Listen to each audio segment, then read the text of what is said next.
in the central Texas hill country, where the sun bakes the limestone and the cedar trees stand watch, lies a forgotten story. It's a tale of hard work, resilience, and a unique way of life carved from the rugged landscape. The story of the Cedar Choppers.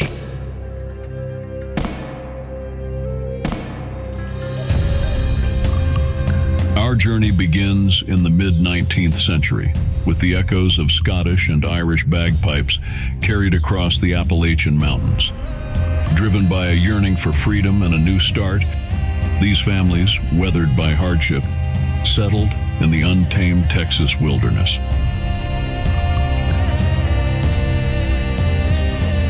Life on the frontier was harsh. They built their homes from logs, hunted for their meals, and learned to survive on the land's bounty. But the unforgiving earth offered little solace. That's when they turned to the cedars, those stoic giants cloaking the hillsides.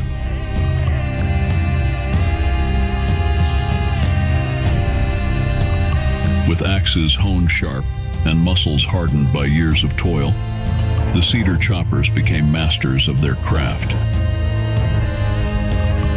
Each swing of the axe echoed with the rhythm of survival, transforming fragrant cedar into fence posts, charcoal, and shingles, the lifeblood of the growing Texas settlements. Their work fueled the boom towns, their posts fencing in the vast ranches, their charcoal keeping homes warm and iron forges glowing. Their skills were legendary, their reputation unmatched. They were the heart and sinew of the hill country, their lives a testament to the power of human grit. Cedar Choppers, particularly those in the Texas hill country, were known for their fiercely independent spirit and self-reliance. Their interactions outside their community could vary depending on the context and individual personality.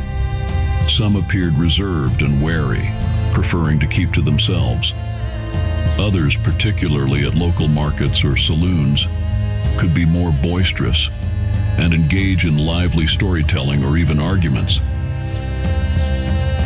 Their reputation for strength and physical prowess sometimes led to altercations, though their code of honor usually ensured these were settled swiftly and decisively. Indeed, according to an article in Texas Monthly magazine, they were sometimes considered an unruly clan.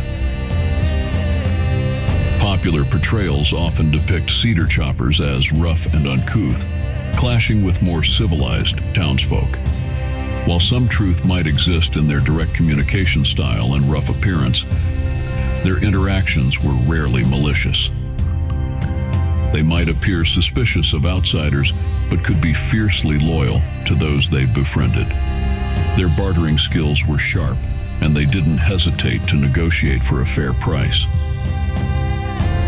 Ultimately, their behavior outside their community reflected their values of self-reliance, honesty, and a strong sense of community within their own group. Living on the fringes of society, Cedar Choppers were fiercely protective of their families.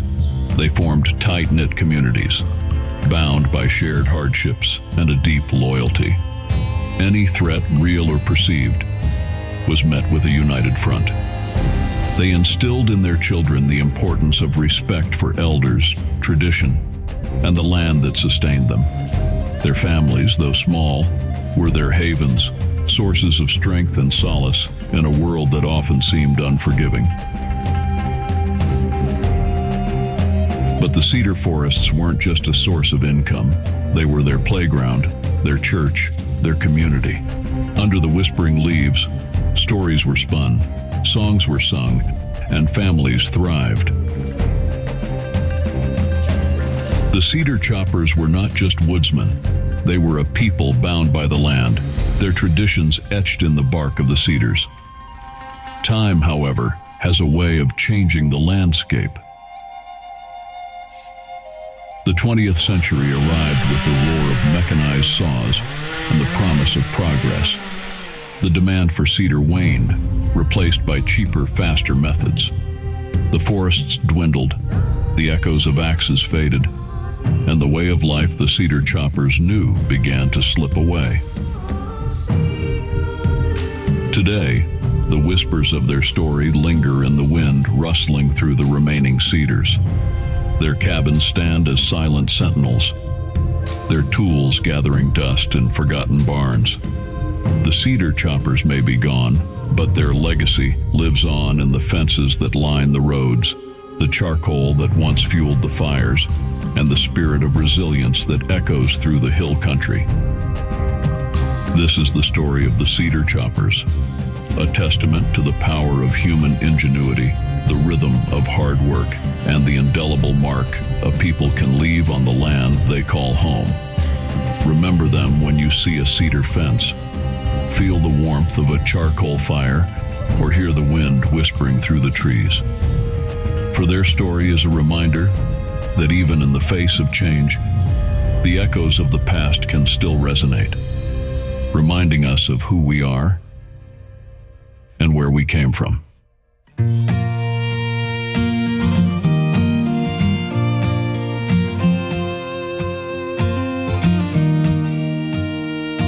Okay, fine, I said hi, but I did not say goodbye.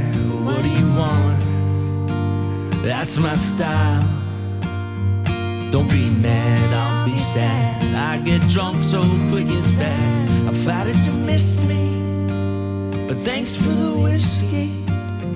They call them Irish goodbyes. There's no taking time